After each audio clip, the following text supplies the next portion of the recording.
వానాకాలం మొదలై నెల రోజులు దాటింది. అయినా వరుణుడు కరుణించడం లేదు. రాష్ట్ర వ్యాప్తంగా సరిపడా వానలు కురవడం లేదు.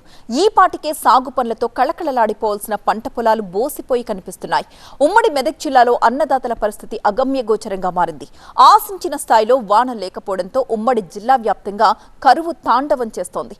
వరుణ దేవుడు కరుణించకపోవడంతో పత్తి, మిరప, మొక్కజొన్న విత్తనాలు మొలకెత్తకుండానే మట్టిలోనే మాడిపోతున్నాయి. ఎకరాకు వేల రూపాయలు అప్పులు తెచ్చి పెట్టుబడి పెట్టిన పంటలు కళ్ల ముందు నిలువునా ఎండిపోతుంటే రైతన్న గుండె తరుక్కుపోతోంది. ఉమ్మడి మెదక్ జిల్లా వర్షాభావ పరిస్థితులపై టీవీ9 గ్రౌండ్ రిపోర్ట్ ఇప్పుడు చూద్దాం. ప్రకృతి కన్నెర చేయడంతో రైతుల పరిస్థితి అగమ్య గోచరంగా మారింది.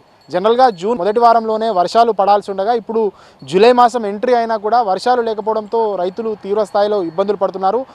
మబ్బుల వైపు చూస్తూ వర్షం కోసం ఎదురు చూస్తున్న పరిస్థితి అయితే కనిపిస్తుంది.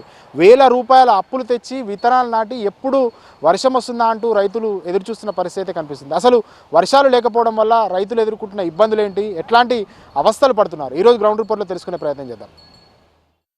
పత్తి రైతుల పరిస్థితి వర్ణనాతీతంగా మారింది. తొలకరి వానలు పడగానే ఎంతో ఆశతో విత్తనాలు వేశారు. ఆ తరువాత వర్షాలు మొహం చాటేయడంతో మొలకలు రాలేదు. దీంతో గుండె నిబ్బరం చేసుకుని తప్పనిసరి పరిస్థితిలో ఆ పంట తీసేసి మళ్లీ అప్పు తెచ్చి రెండోసారి పత్తి విత్తనాలు నాటారు. ఈసారి అదే పరిస్థితి. ఇప్పటికీ సరైన వర్షం లేకపోవడంతో ఆ రెండో పంట కూడా కళ్ల ముందే ఎండిపోతోంది. ఆ కన్నబిడ్డ లాంటి మొక్కల్ని కాపాడుకోవడం కోసం రైతులు పడుతున్న కష్టాలు అన్నీ ఇన్ని కావు.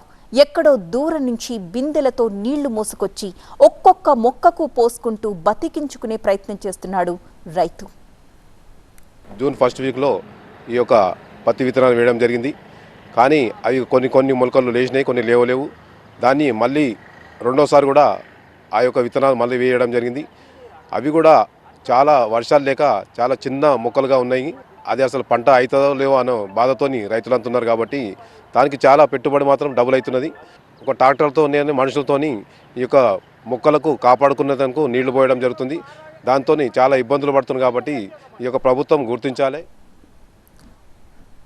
ఈ కరువు కోరల్లో చిక్కుకుని కౌలు రైతులు నలిగిపోతున్నారు. సొంత భూమి ఉన్న రైతుది ఒక రకమైన బాధ అయితే, ఎకరాకు వేల రూపాయలు కౌలు చెల్లించి సాగు చేస్తున్న కౌలు రైతుది మరొక బాధ.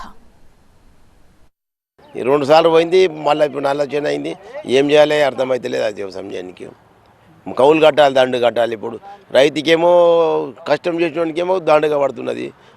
భూస్వాములకు రైతు బంధు వాళ్ళకే వస్తుంది, మేము కౌలు వాళ్ళకే ఇస్తున్నాము. మీకు వాళ్ళు ఏం చేసేటట్లేరు, మేము మాకు ఆధారం ఏం లేదు చేయడానికి. దాని మీదే బతుకుదేరు మాకు.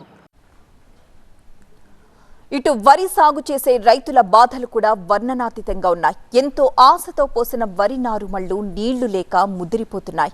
భూగర్భ జలాలు కూడా అడుగంటిపోవడంతో బోర్లు చుక్క నీరు పోయడం లేదు. ఉదిరిపోతున్న నారును చూసుకుని పొలాల్లో వేద్దామంటే పొలాలన్నీ ఎడారిని తలపిస్తున్నాయి. ప్రభుత్వం స్పందించి తగిన సహాయం అందించి తమను ఆదుకోవాలని ఉమ్మడి మెదక్ జిల్లా రైతాంగం చేతులు జోడించి వేడుకుంటోంది. ఉమ్మడి మెదక్ జిల్లా వ్యాప్తంగా చాలా వరకు ఇదే పరిస్థితి అయితే నెలకొంది. వర్షాలు లేకపోవడంతో రైతులు తీవ్ర ఇబ్బందులు ఎదుర్కొంటున్నారు. వారు నాటినటువంటి పత్తి, పెసర, మొక్కజొన్న ఇట్లాంటి విత్తనాలన్నీ కూడా మొలకెత్తడం లేదంటూ కూడా రైతులు ఆందోళన చెందుతున్నారు. కొన్ని చోట్ల ఆ డ్రమ్ములతో పత్తి విత్తనాలకు, పత్తి మొలకలకు నీళ్లు పోసిన పరిస్థితి కనిపిస్తుంది. ఇక వరి నాట్లనే విషయాన్నే రైతులు మర్చిపోయారు. ఎందుకంటే నీరు లేకపోవడంతో వరి సాగు కూడా ఈసారి కష్టమే అంటూ కూడా చెప్తున్నారు. ఖచ్చితంగా ప్రభుత్వం ఈ రైతులను ఆదుకోవాలంటూ కూడా వీరంతా కూడా డిమాండ్ చేస్తున్న పరిస్థితి కనిపిస్తుంది. కెమెరా పర్సన్ మురార్తో శివతేజ, టీవీ9 ఉమ్మడి మెదక్ జిల్లా.